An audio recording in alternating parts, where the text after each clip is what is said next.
ప్రపంచంలో కొంతమంది మతోన్మాదులు జరిపినటువంటి దాడులలో ఎన్నో జాతులు, ఎన్నో సంస్కృతులు నాశనం అయిపోయినాయి.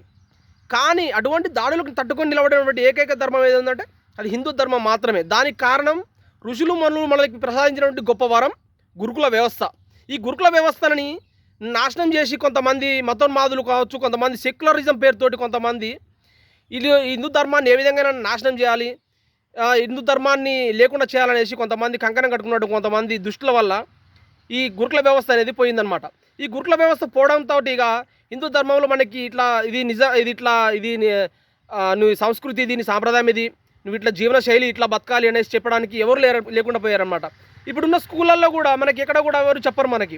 చూడండి, ఒక ముస్లింకి తన పిల్లలకి ఏమంటే చిన్నపిల్లలప్పటి నుంచే తన ధర్మం గురించి చెప్తాడు, తన ఖురాన్ గురించి చెప్తాడు, తన పండుగల గురించి చెప్తాడు. వాళ్ళ ధర్మం వాళ్ళు ఆచరిస్తూ ఉంటారన్నమాట. అదే ఒక క్రిస్టియన్ తను చిన్నపిల్లలప్పటి నుంచి కూడా వాళ్ళకి ఇదే విధంగా చెప్తూ ఉంటారన్నమాట. తన చర్చిలని, బైబుల్ అని, వాళ్ళ పండుగల గురించి అన్నిటి గురించి చిన్నపిల్లప్పటి నుంచి చెప్తూ ఉంటారన్నమాట. కానీ హిందూ ధర్మంలో ఇప్పుడు చెప్పడానికి లేకుండా అయిపోయిందనమాట. ఇదివరకు అయితే గురుకుల వ్యవస్థ ఉండేదన్నమాట. అది బలంగా పటిష్టంగా ఉండేదన్నమాట.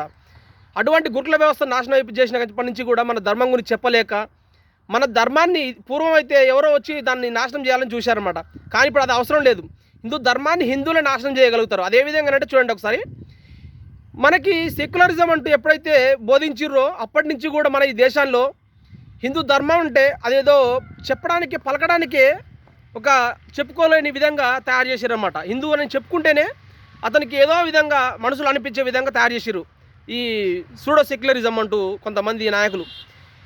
వీళ్ళ ఏమంటే వీళ్ళ లాభం ఏంటంటే, వీళ్ళకి బయట నుంచి జార్జ్ సోరోస్ లాంటి వాళ్ళు కొంతమంది ఫండింగ్ చేస్తూ ఉంటారన్నమాట. ఆ ఫండింగ్ తోటి విదేశీ బిస్కెట్లు, కుక్కలకి బిస్కెట్లు వేసినట్టుగా కొంతమంది వేస్తుంటే వీళ్ళు దానికి ఆశపడి హిందూ ధర్మాన్ని ఈ దేశంలో లేకుండా చేద్దామనేసి కొంతమంది కంకణం కట్టుకున్నారన్నమాట. అదే దాంట్లో నుంచి పుట్టిందే కొంతమంది. ఈ తమిళనాడులో వీడు ఉన్నాడు కదా స్టాలిన్, వాడి కొడుకు, వాడు కరోనా నలిపేస్తా, పురుగు నలిపేస్తా హిందూ ధర్మాన్ని అనేసి కొంతమంది పేలుతూ ఉన్నారన్నమాట. కాబట్టి హిందూ సమాజమా, మీ పిల్లలకి చిన్నప్పటి నుంచే మన ధర్మం గురించి చెప్పండి, మన పండగల గురించి చెప్పండి. లేదు అనంటే మనం చూస్తూనే ఉన్నాం, బంగ్లాదేశ్లో కాదు, మన పశ్చిమ బెంగాల్లో హిందువులు ఎట్లా కొట్టి చంపారో మనం చూస్తూనే ఉన్నాం, కళ్ళారా చూస్తున్నాం. ఇంతెందుకు మనకి బైన్సాలు హిందువుల ఇండ్లను నలగబెట్టిర్రు. ఎవరైనా నాయకుడు వచ్చి మాట్లాడంటే ఎవ్వరు మాట్లాడరు. ఎందుకనంటే ఓటు బ్యాంక్ రాజకీయం. హిందువులైతే వాళ్ళకి ఒక 100 రూపాయల నోటో లేకపోతే 500 నోటో ఇట్లా మొక్కాన్ని ఇట్లా పడేస్తే, కుక్క బిస్కెట్ వేసినట్టు పడేస్తే ఓట్లు వేస్తారనేసి వాళ్ళకి ఒక ఇది అనమాట.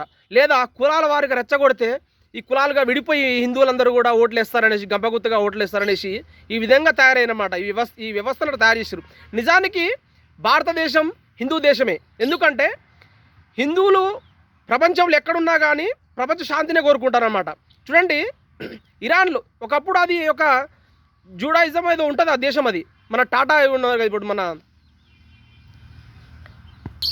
రతన్ టాటా కానీ, కాకపోతే ఇంకా చాలామంది ఇట్లా వీళ్ళందరూ కూడా మన దేశంలో నిలబడడానికి కారణం హిందువులే అనమాట. హిందువులు నిజంగా ఆ విధంగా సెక్యులరిజం పేరుతోటి హిందువులు ఏ విధంగా అనగదొక్కుతున్నారో మీరు ఆలోచించుకోవాలి. ప్రపంచాల్లో హిందూ ధర్మానికి అసలు సెక్యులరిజం అనే పేరు అవసరం లేదు. ఎందుకంటే హిందువులే సెక్యులర్లు. కాబట్టి హిందువులకు అసలు సెక్యులరిజం అనేది అవసరం లేదు. కాబట్టి హిందూ సమాజం ఇకనైనా మన ధర్మం గురించి మన పిల్లలకు బోధించండి. లేదంటే మీ మన ధర్మాన్ని మీరే నాశనం చేయగలుగుతారు. కాబట్టి హిందువులారు ఎక్కడైనా ఆలోచిస్తారనేసి నా చిన్న ప్రయత్నం. జై హింద్.